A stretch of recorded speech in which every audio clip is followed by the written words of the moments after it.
एक श्मशान में मैं रात के करीब 12-1 बजे बैठ के सोच रहा था। नदी थी, बैठ के सोच रहा था। श्मशान तो अंधेरा होता ही है, कोई आदमी होता नहीं। मेरे दिमाग में एक बात आई कि गुरु भगवान होता है तो ये भगवान गुरु काहे नहीं है। बस एक बात आ रही है और कुछ नहीं हो रहा है। मेरे आसपास कोई कुछ नहीं है। नदी है सामने, श्मशान का सन्नाटा है, अंधेरा। मेरे दिमाग में एक बात आ रही है।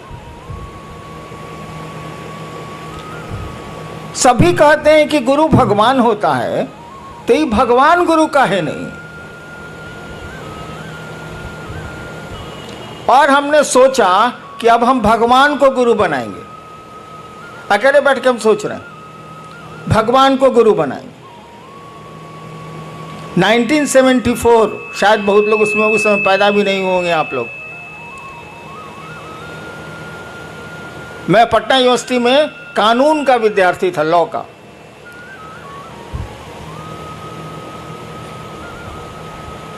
और जब मैंने सोचा कि मैं भगवान को गुरु बनाऊंगा तो भगवान की तो कोई छवि मेरे दिमाग में थी नहीं। मैं तो श्मशानी था।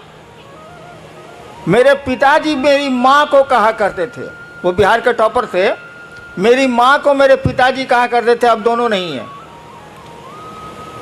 कि जानती है मलकिनी, शिव को भगवान कहा जाता है भारतीय किताबों में।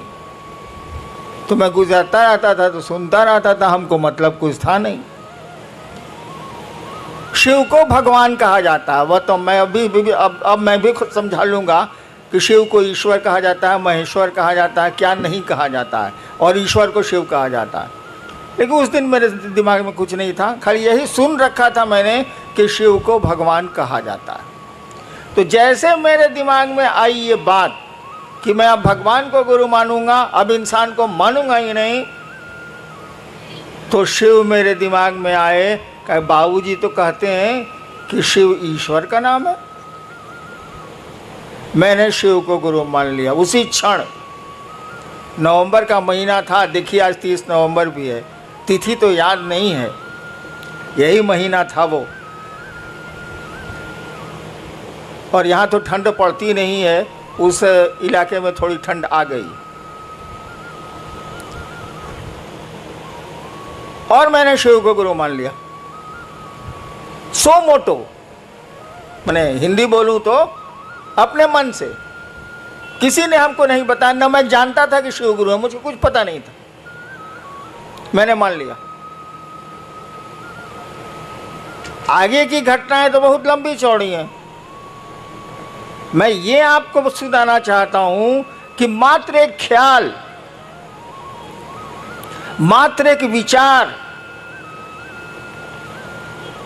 मेरे मन में उठा था 1974 के नवंबर में। मैं कॉलेज का विद्यार्थी था और उस ख्याल पर मैं खड़ा रह गया, उस विचार पर मैं खड़ा रह गया। और आगे की घटनाओं ने ऐसा मोड़ दिया। आपको तो विश्वास भी है शिव पर। मैंने तो क्रिया खाई थी कि 3 काम मैं नहीं करूंगा। आप आसमान से उतरेंगे जैसा फोटो में दिखते हैं, मैं आपसे कुछ नहीं सीखूंगा। आदमी के रूप में आइएगा और कहिएगा मैं ही महादेव हूं, मैं आपसे कुछ नहीं सीखूंगा। और उसी समय ये क्रिया भी हम खाए थे।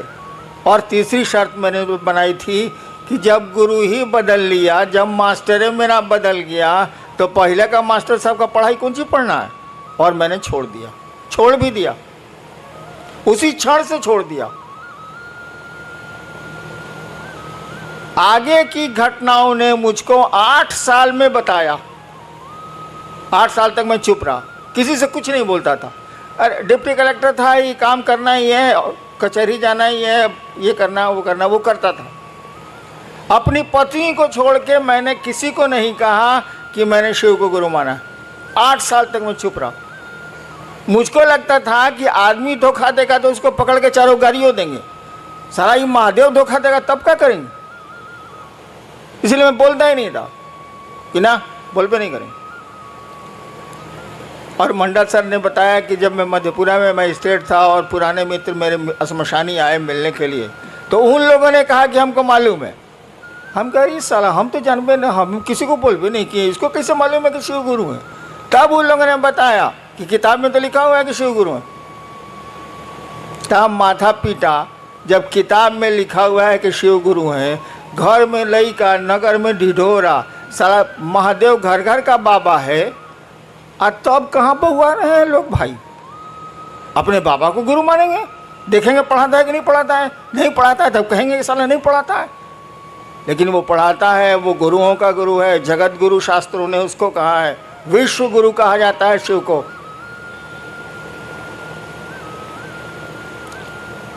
और परिणाम काम करते हैं, रिजल्ट काम करता है, विचारों में ताकत जो होती है ना वो काम करती है। मैं तीसरी बार शायद सूरत आया हूं, या दूसरी या तीसरी बार। कहाँ कहाँ जाऊंगा, कहाँ कहाँ जाता हूं। अब तो शरीर भी काम उतना नहीं करता, लेकिन शिव का काम हो रहा है कि नहीं। एक बहुत बड़े पत्रकार ने मुझसे पूछा कि पूरे देश में शिव गुरु का काम चल रहा है, मैं तो घूमता हूं, इसका रहस्य क्या है।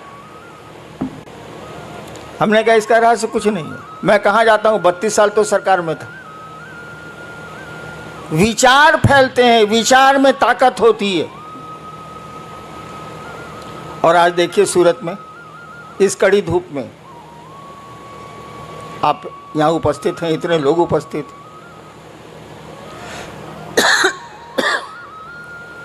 आइए देखते हैं कि आपने लिख के क्या भेजा। ज़्यादा देर बोलूँगा तो मैं 4 महीने से बीमार हूँ, इसे बीच में ब्रेक दे रहे हैं। देखते हैं आप क्या लिख के भेजे हैं। जी जी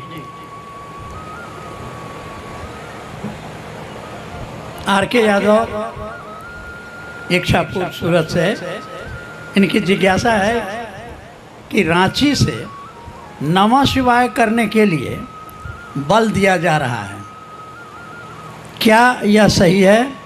यदि सही है तो नमः शिवाय कैसे किया जाए, कृपया बताने की कृपा की जाए।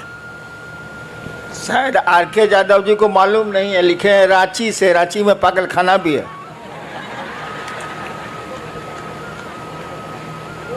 एक कहानी है कि एक बार पंडित नेहरू जी जब प्रधानमंत्री थे तो गए देखने पागल खाना। उड़ती हुई खबर है, हम लोग सुना है। पंडित नेहरू जी जब प्रधानमंत्री थे भारत के तो गए कांके एक पागल खाना देखने, भारत सरकार का है ही तो एक पागल पूछा कौन है आप। उनसे प्रधानमंत्री जी से पूछा कौन है आप, तो कहा कि हम जवाहरलाल नेहरू प्रधानमंत्री भारत के। कहा हटते हैं कि नहीं यहाँ से, जे आता है यहाँ प्रधानमंत्री अपने को बोलता है हटिए हटिए यहाँ से। यादव जी ने गलती कर दी, लिख दिया रांची से, तो वहाँ पागल खाना भी है।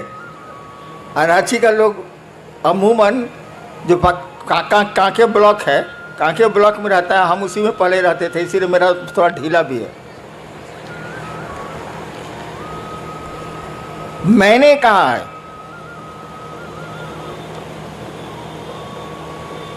कि आपको नमः शिवाय करना चाहिए। आज तक तो सिस्टम रहा है कि मंत्रों को गोपनीय रखा गया, लेकिन शिव शिष्यता में क्या गोपनीय रखा जाए, हमको बताइए आप। वो जगत का गुरु है, जगत के एक एक आदमी को ये अधिकार है कि उस शिव को बिना किसी के परमिशन के वो अपना गुरु बना सकता है।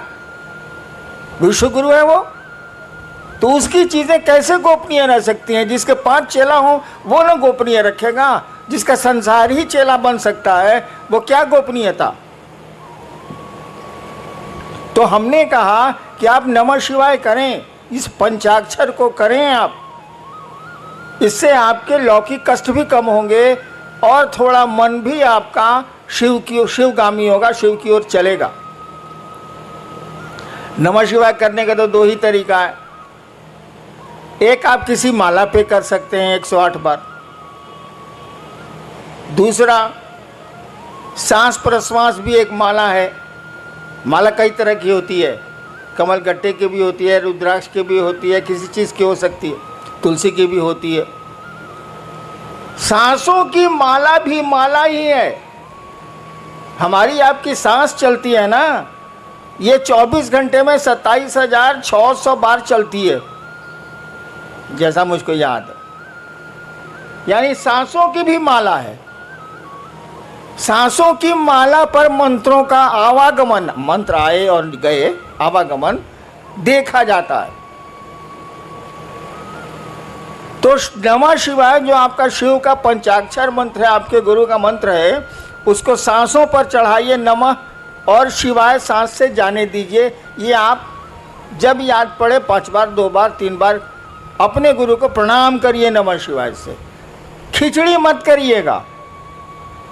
बहुत लोग करते हैं क्या कि सांस पर भी कर रहे हैं या माला पर गिनती भी कर रहे हैं। मैंने स्टेशन जाने के लिए एक टांग रिक्शा पर रखे, एक टांग बस पर रखे, साले चितरा नहीं जाएगा। आप बताइए, हमको अभी स्टेशन जाना है, कल जाना है स्टेशन, हम एक टांग रखें टेम्पो में, एक टांग रखे बस में, तो मेरा क्या हाल होगा? अरे कोई एक ही सिस्टम ना अप्लाई कीजिएगा। जब मन करे आप टेम्पो से जाइए, मन करे बस से जाइए, दोनों पर एक के साथ कैसे चढ़िएगा? ठीक उसी तरह से सांसों पर अगर मंत्रों का जप होगा, उसकी गिनती नहीं होती। गिनती तो किसी की नहीं होती। रुद्राक्ष के माला की भी गिनती नहीं होती, क्योंकि गिनती किया हुआ है, तो गिनती कुछ ही कर रहे हैं। अरे भैया 108 बार माला में डाला हुआ है ये बीड्स, जिसको अंग्रेजी में कहते हैं दाना, तो उसको गिनती कौन सी कर रहे हैं? नमः शिवाय 108 बार, वो तो गिनती किया हुआ है। सांस आपकी गिनती की हुई है, ये 24 घंटे में इतनी ही बार चलेगी, तो गिनती नहीं करनी है। न माला पर गिनती करनी है, न सांस पर गिनती करनी है। अरे नमः शिवाय करना है, तो माला और सांस की खिचड़ी मत बनाइएगा। एगो टांग टेम्पो पर, एगो टांग बस पर, ये माफिक चलबे नहीं बाबा, ये नहीं चलेगा। माला पर करिए, स्वतंत्र रूप से करिए, सांस पर करिए, स्वतंत्र रूप से करिए, और करिए तो मैंने मंत्रों में शिष्यानुभूति पढ़िएगा, मैंने लिखी है। मंत्रों में भाव प्रवेश आवश्यक है। यानी आप नमः शिवाय किए, सोच रहे हैं खिचड़ी पकी कि नहीं पकी, ये तो मंत्र जप नहीं हुआ। नमः शिवाय किया तो सोचिए कि अपने शिव को, नमः शिवाय का मानी क्या है? शिव को प्रणाम। नमः शिवाय किया तो सोचिए कि शिव को प्रणाम आपका मन कर रहा है। सोचिए, शरीर नहीं झुकाना है, हाथ नहीं उठाना है, मन आपका शिव को प्रणाम कर रहा है। दोबारा फिर नमः शिवाय करिए तो सोचिए कि मन आपका शिव को प्रणाम कर रहा है। इस तरह से 108 बार करिए। इस तरह से सांसों पर जपिए। सांस पर जपिएगा तो याद पड़ जाएगा, उसमें दिक्कत नहीं है। लेकिन माला जैसे कीजिएगा, खिचड़ी याद आने लगेगी, चोखा याद आने लगेगा, अचार याद आने लगेगा। इसीलिए सोचिए कि नमः शिवाय का अर्थ होता है शिव को प्रणाम। आपका मन शिव को प्रणाम करे, तब नमः शिवाय का अर्थ हुआ। नहीं तो नमः शिवाय का क्या अर्थ? नेक्स्ट। मुंबई से भाई उर्वेश, इनकी जिज्ञासा है कि शिव भगवान और शिव गुरु में क्या अंतर है? कोई अंतर नहीं है। भगवान शिव और शिव गुरु में क्या अंतर है? महाकाल और महादेव में क्या अंतर है? अघोरेश्वर और शिव में क्या अंतर है? अरे एक ही सत्ता के कई काम हैं, इसीलिए कई नाम हैं। सत्ता तो एक ही है। मैं ही हूं, मैं एक हरिनारायण। मैं सरकार में ज्वाइंट सेक्रेटरी भी था, गाड़ी भी अच्छी चलाता हूं, पिस्टल भी बढ़िया चलाता हूं। तो आप कहेगा कि एक बार मैं गया था सीवान, तो गाड़ी खुद चला रहा था, एडीएम था उसमें पटना में। मैं सीवान गाड़ी बैक कर रहा था, बाजार का दिन था, कुछ महिलाएं थी, हमको कोई चिंता, गांव कितना जाते हैं हम। तो पीछे से किसी महिला ने कहा, ए ड्राइवर साहब लौको तो नहीं खे। हमारा साथी बगल में बैठा हुआ था कि ए बॉस, आपको तो एडीएम से ड्राइवर बना दिया, तो जैसा काम कीजिएगा वैसा ही नाम न होगा। तो शिव गुरु और शिव भगवान शिव या कोई शिव का जो रूप है सभी रूप उन्हीं के हैं, उसमें कोई फर्क नहीं पड़ता है, काम अलग अलग है, सो दिमाग में रखिएगा। गुरु से मांगिएगा तो जो चीज़ आपको आपके लिए गड़बड़ हो जाएगी भविष्य में वो नहीं देगा। महादेव से मांगिए तो लोग की शक्ति दे दिया ना, रहा न कोई रोन हरा। क्या मांग रहे हैं, किससे मांग रहे हैं, एक ही आदमी वो। गुरु से मांगिएगा तो वही देगा जो आपके लिए शुभ होगा। महादेव से मांगिएगा तो मांगिए, वहाँ पहुँच हो गई तो जो मन करे सो ले लीजिए, लूटा जाइए चाहे लूट लीजिए। महाकाल से मांगिएगा तो उतना किसी से दोस्ती करता है ना दुश्मनी करता है, कालनी संगी होता है, उसकी संगति किसी से नहीं होती है। कहा जाता महाकाल तेरी दया भी छलना है। महाकाल से दया मांगिएगा तो वो छल देंगे। कहे काल किसी का दोस्त होता ही नहीं, न किसी का दुश्मन होता है न किसी का दोस्त होता है। सत्ता तो वही, एक ही शिव हैं, वही ज्ञानदाता के रूप में गुरु हैं, वे ही महाकाल हैं, वे ही सब कुछ। नेक्स्ट, ये सूरत पांडेसरा जगह है, भाई आशीष सिंह हैं, इनकी जिज्ञासा है कि आओ चलें शिव की ओर, इस पंक्ति का भावार्थ समझाने की कृपा करें। भावार्थ, शब्दार्थ नहीं बुझा रहा है। एक बार ऐसे ही हमने बोल दिया था, कैद मांगी थी रिहाई तो नहीं मांगी थी। अब चर्चा में इस पर जिज्ञासा हो गई हमको कि इसका क्या अर्थ हुआ। हमका महाबकलोल है सब। अरे कैद मांगी थी, मैंने जेल मांगा था, इस साल हमको छोड़ काहे दिया, ये पूछना क्या है। कैद मांगी थी रिहाई तो नहीं मांगी थी। हम कहा था कि महादेव से कहा है कि हमको बांध के रखिए अपने शिव भाव में, आप छोड़ देते हैं तो धरती हमको पेर देती है। इसीलिए कहा था कि कैद मांगी थी रिहाई तो नहीं मांगी थी। ठीक उसी तरह से मैं एक दिन चर्चा करके उठा, नहीं उस दिन मैं कुछ बोला ही नहीं। अचानक हमने कहा किसी को कुछ कहना है तो कोई कुछ नहीं बोला, तो हमने कहा हमको कुछ कहना है, और हमने एक शब्द कहा था, एक वाक्य कहा था, आओ चलें शिव की ओर। वही आजकल आपका स्लोगन भी हो गया है, आओ चलें शिव की ओर। मैंने ही कहा था ऐसे ही कि आओ चलें शिव की ओर। अरे धरती पर आए, यहाँ से जाना है ही, यहाँ बहुत सारा काम करते हैं हम लोग। एक काम और करें कि मन को समझा लें कि चलो शिव की ओर यार, कहाँ फंस गए हो। दुनिया में रहो जरूर, लेकिन दुनिया के राह हो के राह मत जाओ, बहुत खराब स्थिति। आओ चलें शिव की ओर, इसका भावार्थ बहुत गूढ़ है, बहुत गूढ़ है। उस स्टेज पर आपको आना होगा तभी समझ में आएगी बात कि आओ चलें शिव की ओर। एक सुदूर क्षिति से आती हुई मध्यम मध्यम आवाज़ है जो इंसान को बोल रही है, आओ चलें शिव की ओर। उस आवाज़ को कोई सुन पा रहा है, कोई नहीं सुन पा रहा है। नेक्स्ट, मुंबई से हैं भाई रामनाथ ठाकुर जी। साहब श्री कहते हैं कि शिष्य भाव जागरण के लिए, हे शिव आप मेरे गुरु हैं, मैं आपका शिष्य हूँ, मुझ शिष्य पर दया कर दीजिए। इस मूक संवाद को प्रतिदिन बारंबार संप्रेषित किया जाए। कुछ लोग कहते हैं शिव दया शिष्य भाव के साथ ही मांगने पर गुरु दया करेंगे। कृपया स्पष्ट किया जाए कि दोनों विरोधाभासी क्यों लगते हैं। ये बात ही, सवाल ही हमको स्पष्ट नहीं हो रहा है। क्या इसका अर्थ क्या हुआ, सवाल का अर्थ क्या हुआ? अरे आप समझाइए ना, क्या इसका माने हुआ? एक पक्ष कह रहा है कि गुरु से दया मांगिए, प्रतिदिन संप्रेषित कीजिए। दूसरा व्यक्ति कह रहा है कि जब तक आप भाव से नहीं मांगिएगा आपको दया नहीं मिलेगी। इतना ही बात ना है? जी जी, सुन लिया ना। एगो साधु जी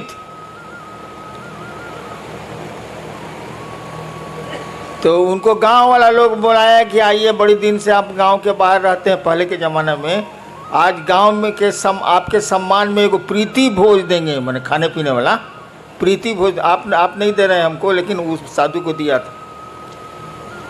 आया तो साधु आया तो कुछ तो सवाल जवाब होबे न करेगा। तो कुछ लोगों ने पूछा कि बाबा बताइए भगवान है कि नहीं है। तो साधु बोला कि कौन लोग कहते हैं कि भगवान है, जरा हाथ उठाएं। तो हाथ उठा कुछ। कहा कौन लोग कहते हैं कि भगवान नहीं है, वो लोग हाथ उठाए। तो कुछ लोग हाथ उठाया। कहा कि आप लोग दोनों आपस में समझा लीजिए, हम जाते हैं। तो दो तरह का बात, तब दो तरह का बात है, दोनों आपस में समझा लीजिए, हमारी क्या जरूरत है भाई साहब। क्या सवाल है? वही है कि दया के साथ। अरे बेवकूफ, वो सब आपको नहीं बोल रहे हैं हम भी वही हैं, प्रश्नकर्ता को बोल रहे हैं। अरे भाव क्या है भाई? पत्नी का भाव है आप में, पुत्र का भाव है आप में, पिता का भाव है आप में, है?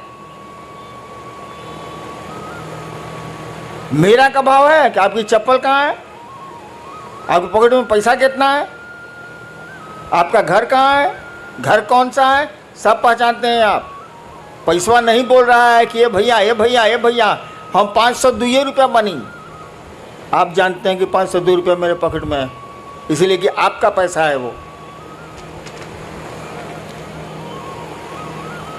एक चीज होती है विचार, एक चीज होता है भाव। विचार दिमाग से उठते हैं, थिंकिंग है विचार, थॉट है। यह विचार कि हे शिव आप मेरे गुरु हैं, एक विचार है ये। लेकिन देखिए वाक्य में हे शिव आप मेरे गुरु हैं, ये मेरा आपका छिप रहा है। जहां मेरा सामने आया कि मेरे गुरु हैं, तब फिक्र हो जाएगी कि मेरी चप्पल कहाँ है, मेरा महादेव कहाँ है। और जब ये बात आपके दिमाग से दिल में उतरेगी तो भाव है। भाव कुछ नहीं है बाबू, जो बात दिल से उठती है वो भाव है, जो बात दिमाग से उठती है वो विचार है, और कुछ नहीं है। तो कहा गया कि विचार को बार बार अपने दिमाग में आने दोगे तो ये दिल में प्रवेश कर जाएगा। उदाहरण दें,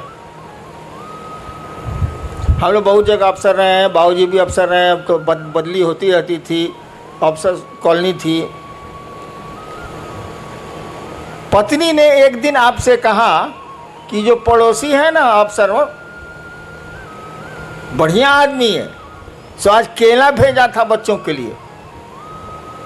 ठीक, ये विचार है, सूचना आपको मिली है। फिर दूसरे दिन पत्नी ने कहा कि उसकी बीवी कद्दू भेजी है सब्जी के लिए। खाली आपके दिमाग में न्यूज आ रहा है, विचार आ रहा है। धीरे धीरे आपको लगेगा कि पड़ोसी बढ़िया आदमी।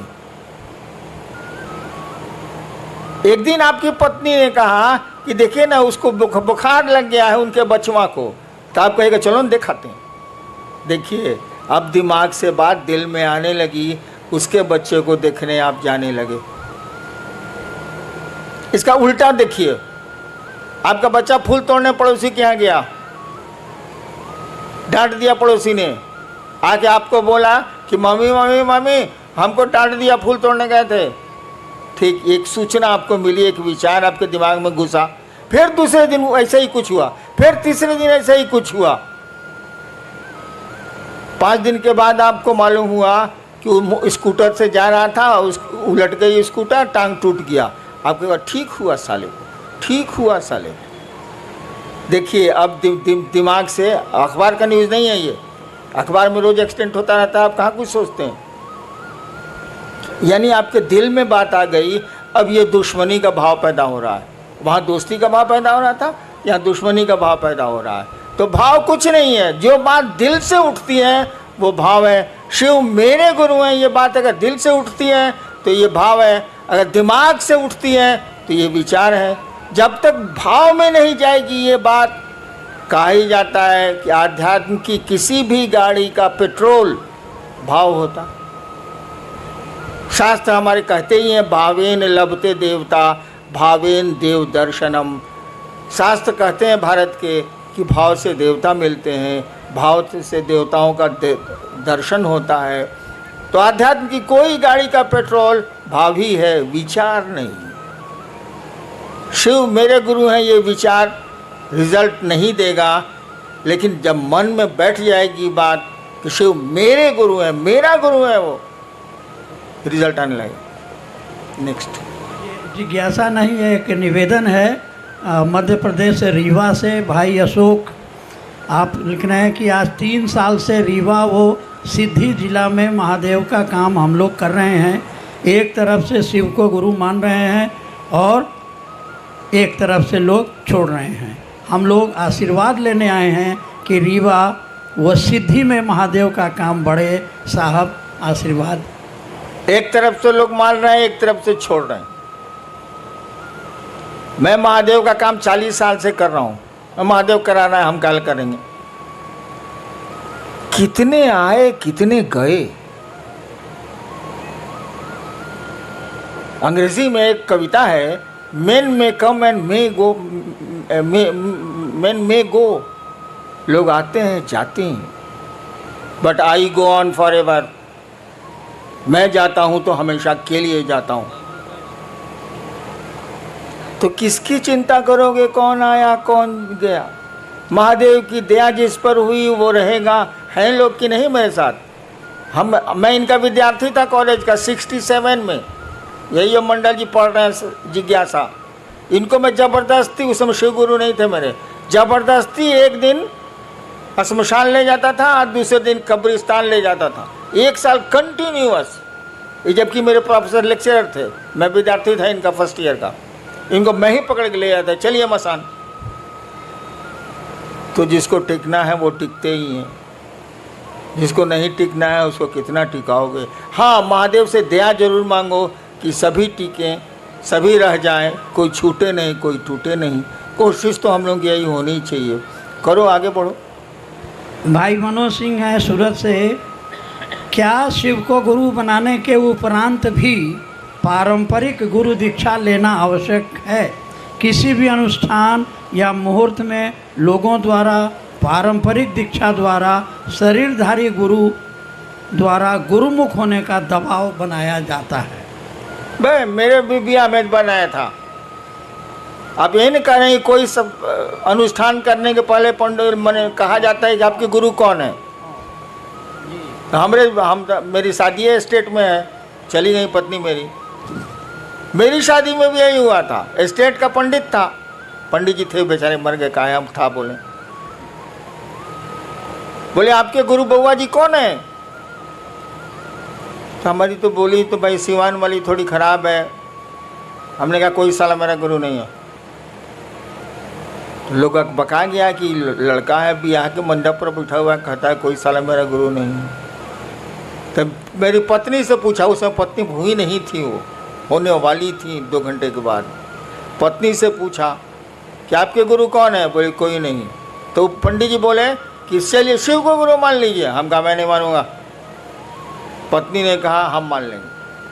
इसीलिए बाद में कहती थी कि आपसे हम सीनियर हैं। हम कहा तुम ब्याह करने के लालच में मानी हो, हम लालच में नहीं माने। हाँ, तो हम बिना गुरुए के ब्याहो कर लिया, तुम इसी की चिंता में पड़े हो जी। बट इससे बड़ा कोई अनुष्ठान होता है ब्याह से ज़्यादा बड़ा? मस्ती करो, कहो कि शिव मेरे गुरु हैं, दीक्षा की क्या जरूरत है? गुरु की दया ही दीक्षा होती है। दीक्षा का मानी समझते हो यार जी? एक कई लोगों की ये जिज्ञासा है, जिसमें मुंबई कल्याण से हैं भाई सुनील मौर्य। तो शिव को गुरु बनाने के बाद भी कठिनाइयाँ पीछा नहीं छोड़ रही, इसकी क्या वजह हो सकती है? एक तो आप नमः शिवाय अगर ठीक से करते हैं, 108 बार अगर माला पर करते हैं, माला 108 की होती ही है, या टुकड़े टुकड़े में सांस पर नमः शिवाय से अपने गुरु को प्रणाम करते हैं, तो बाधाएं कम हो जाएंगी, कठिनाइयां कम हो जाएंगी। नमः शिवाय आपके कष्टों को कम करने की का बहुत सुंदर मेडिसिन है, औषधि है वो, उसको करिए। और जहाँ तक कठिनाइयों का सवाल है, जान लीजिए इस जगत में कोई आया है तो उसको ज़िंदगी में अच्छी खराब दोनों सड़कें मिलनी ही मिलनी है, कोई उपाय नहीं है। आपकी ज़िंदगी के रास्ते उबड़ खाबड़ मिलेंगे ही मिलेंगे, अच्छे 4 लेन भी मिलेंगे उसमें, लेकिन ज़्यादा खतरा यही है कि उसमें उबड़ खाबड़ ही रास्ते मिलेंगे आपको ज़िंदगी में। चलना तो पड़ेगा ही पड़ेगा। होशियारी इतनी ही है कि सवारी बढ़िया कर लीजिए। अगर ट्रैक्टर से जा रहे हैं उबड़ खाबड़ में तो कमर टेढ़ी हो जाएगी, स्कॉर्पियो से चले जाइए तो कमर नहीं टेढ़ी होगी, खाली जर्क महसूस होगा। तो ज़िंदगी के रास्ते तो उबड़ खाबड़ मिलेंगे, सवारी ठीक कीजिए, शिव की सवारी लीजिए। जर्क तो उसके बाद भी महसूस होगा, लेकिन कमर टेढ़ी नहीं होगी। रास्ते नहीं बदले जा सकते, सवारियां बदली जा सकती हैं। शिव की सवारी ले लो, शिव यान ले लो, यान माने सवारी, शिव यान ले लो, वायुयान, शिव यान ले लो, निकलते चलो निकलते चलो। थोड़ा बहुत तो जर्क लगता ही लगता है, अच्छी सड़क मिलेगी तो नहीं लगेगी। जीवन में कठिनाइयाँ आएंगी ही आएंगी। धरती पर जो भी आया है आज तक परेशानियों में रहा है वो, और उसमें उसने काम किए हैं। पहाड़ों पर वो चढ़ते हैं जिनको चढ़ना होता है, नहीं तो सीढ़ियाँ भी पहाड़ होती हैं। इंसान के लिए सीढ़ियाँ भी पहाड़ होती हैं। और कोई है जो एवरेस्ट पर भी चढ़ता है और जिसका नाम होता है शेरपा तेंजिंग, दुनिया जानती है उसको। और कुछ लोग मिलेंगे कि आपके घर नहीं आ सकेंगे, एक पहला मंजिल पर आपका रहने का है, बड़ी दिक्कत है। कुछ लोग सीढ़ियों को पहाड़ बनाते हैं, कुछ लोग पहाड़ को सीढ़ियाँ बनाते हैं। इसीलिए इन चीज़ों से नहीं घबराना है। परेशानियाँ हो आगे बढ़ो, शिव की ओर बढ़ो, तभी मज़ा है, तभी किसी रिजल्ट का मज़ा है, नहीं तो कुछ मज़ा वजह नहीं। चलना चाहिए क्या? आयोजक गण क्या मुझको अनुमति देंगे? चलिए भाई, सूरत का ये शिव गुरु महोत्सव, बैठिए आप लोग। एक मेरी दिल की इच्छा बताता हूं आपको, शायद पूरी हो पाए या नहीं, आप कर पाए कि नहीं। सूरत में मैं शिव की सूरत देखना चाहता हूं, उस महादेव की।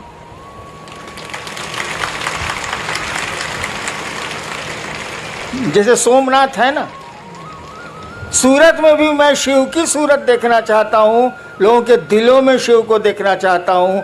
आप मदद करें, आप सहयोग करें, महादेव दया करें। आपको प्रणाम। भजन शुरू करो। रेडी? सगर